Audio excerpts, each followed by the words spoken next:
اعوذ باللہ من الشیطان الرجیم بسم اللہ الرحمن الرحیم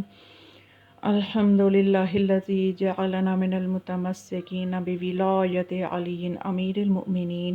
و اولادہ الطاہرین الصلاۃ والسلام علی سیدنا و نبینا ابی القاسم محمد صلی اللہ علیہ وآلہ وسلم۔ 7 شعبان المعظم تمام اہل ایمان کو مبارک ہو۔ شعبان کا مہینہ یقیناً بہت برکتوں والا ہے، اور 7 شعبان تو شہزادہ قاسم علیہ السلام کی ولادت سے منسوب ہے، تو یہ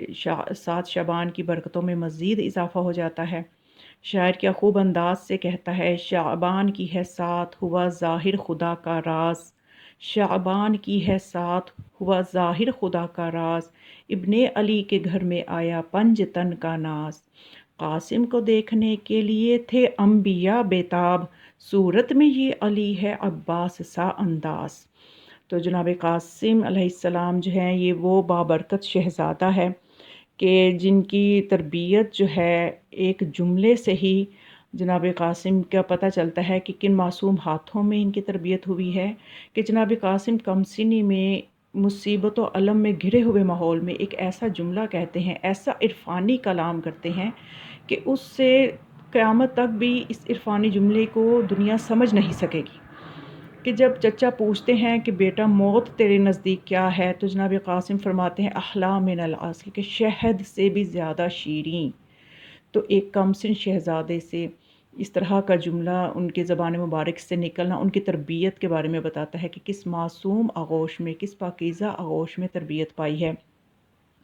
اس گھرانے کے بچے جو ہیں، ان کا بچپن عام بچوں کی طرح ہوتا ہی نہیں ہے۔ تو جناب قاسم کا ایک بچپن کا واقعہ ہدیہ کرنا چاہتی ہوں۔ ایک دن حضرت فروا بچے کو آغوش میں لیے امام حسن علیہ السلام کی خدمت میں تشریف لائیں اور فرمایا کہ میں کئی دن سے پریشان ہوں کہ قاسم شیر مادر کی طرف ملتفت نہیں ہوتے، تو اور ان کے جو پھول سا چہرہ ہے وہ کملانے لگ گیا ہے، اور آج بھی صبح سے دودھ نہیں پیا اور شام آ گئی ہے۔ اے میرے والی، اے وارث، میرے لال کو دیکھیے۔ امام حسن علیہ السلام آگے بڑھ کے جناب قاسم کو اپنی آغوش میں لیتے ہیں اور پیار کرتے ہیں بچے کو، اور بے اختیار جناب امام حسن علیہ السلام کی آنکھوں میں آنسو آنے لگتے ہیں۔ تو جناب فروا پریشان ہو کے پوچھتی ہیں کہ میرے والی، بچے کی خیر ہے؟ امام حسن علیہ السلام نے فرمایا، فروا آج روز عاشورہ تھا، قاسم کل صبح دودھ پی لیں گے، پریشان نہ ہونا۔ ایک دن ایسا آئے گا کہ 10 محرم کو حسین 3 دن کے پیاسے ہوں گے، اور یہ بھی اپنے چچا کے ساتھ اس مارکے میں عاشورہ کے دن پیاسا اور بھوکا جو ہے اس دنیا سے جائے گا۔ جب فروا نے خبر سنی تو گریہ کرنے لگی۔ امام حسن علیہ السلام نے فرمایا،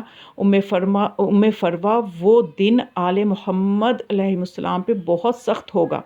جب حسین کا 6 مہینے کا بچہ 3 دن کا بھوکا پیاسا تیر ستم کا نشانہ بنے گا۔ تو فروا اس دن تم قاسم کو میرے نانا حضرت رسول خدا کے دین کی بقا کے لیے راہ خدا میں قربان کر دینا، اللہ تم کو ہاجرہ مادر اسماعیل سے بھی زیادہ ثواب عطا کرے گا۔ تو یعنی یہ بچپن کی تربیت تھی جو کربلا میں نظر آ رہی تھی، اور واقعاً ایسی تربیت جو ہے وہ معصوم ہاتھوں سے ہی ہو سکتی ہے، کیونکہ جناب قاسم نے جس ماحول میں پرورش پائی وہ خدا پرستی کا ماحول تھا، جہاں شب و روز خدا پرستی کا درس ہوتا تھا، وحی قرآن کا موضوع بیان ہوتا تھا، اخلاق حسنہ، اعمال صالح کی تعلیم دی جاتی تھی۔ اور شہزادہ قاسم جو ہیں، انہوں نے ان علماء سے، اس عالم علم لدنی سے تربیت پائی تھی کہ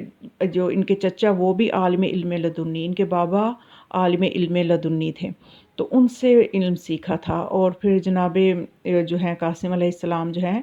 ان کو جناب ابو طالب کے اشعار یاد تھے، کم سنی میں ہی قرآن حفظ تھا، اور مسجد نبوی میں جب جناب قاسم قرآن کی تلاوت کرتے تھے تو آپ کی خوبصورت آواز، آپ کی جو خوبصورت لہجہ تھا، اس کو سننے کے لیے جو ہے وہ قرب و جوار سے لوگ مسجد نبوی کے ارد گرد اکٹھے ہو جاتے تھے، باقاعدہ ایک بڑا مجمع لگ جاتا تھا۔ جناب قاسم علیہ السلام جو ہیں جس وقت تلاوت فرمایا کرتے تھے، تو آج کے نوجوانوں کو صرف وہ شہادت کے احوال ہی نہیں بلکہ وہ سیرت بھی بتانے کی ضرورت ہے کہ جناب علی اکبر اور جناب قاسم یہ کس طرح سے اپنے چچا حسین کے قدم بقدم چلتے تھے اور ان کی سیرت جو ان کی سیرت پر عمل پیرا ہوتے تھے، اور خوشنودی الہی جو ہے ان کے شامل حال پھر ہوتی تھی۔ تو کربلا کے واقعہ میں اتنی عظیم شہادتیں جو ہیں، جناب قاسم کا اس طرح سے کربلا کے میدان میں رجز پڑھنا اور اپنے خاندان کا تعارف کروانا، اپنا تعارف کروانا اور دلیری سے مقابلہ کرنا، یہ سب کچھ ایک دن میں نہیں ہو گیا تھا۔ اس کے پیچھے وہ ساری تربیت تھی، وہ ماحول تھا کہ جس ماحول میں جناب قاسم کی پرورش ہوئی تھی، کہ جس کا ثمرہ جو ہے وہ ہمیں کربلا میں نظر آتا ہے، کہ کربلا میں اس گھر کا ایک ایک بچہ کس حتیٰ کہ 6 ماہ کا بچہ بھی کیسے قربانی کے لیے اپنے آپ کو پیش کرتا ہے۔ تو بس ہمیں خداوند متعال توفیق عطا فرمائے کہ ہم ان ہستیوں کے مقام و مرتبے کو سمجھ سکیں اور ان کی سیرت پہ عمل پیرا ہوں اور ان کی تعلیمات پہ عمل کریں۔ وما علیہ الا البلاغ، والسلام علیکم ورحمۃ اللہ وبرکاتہ۔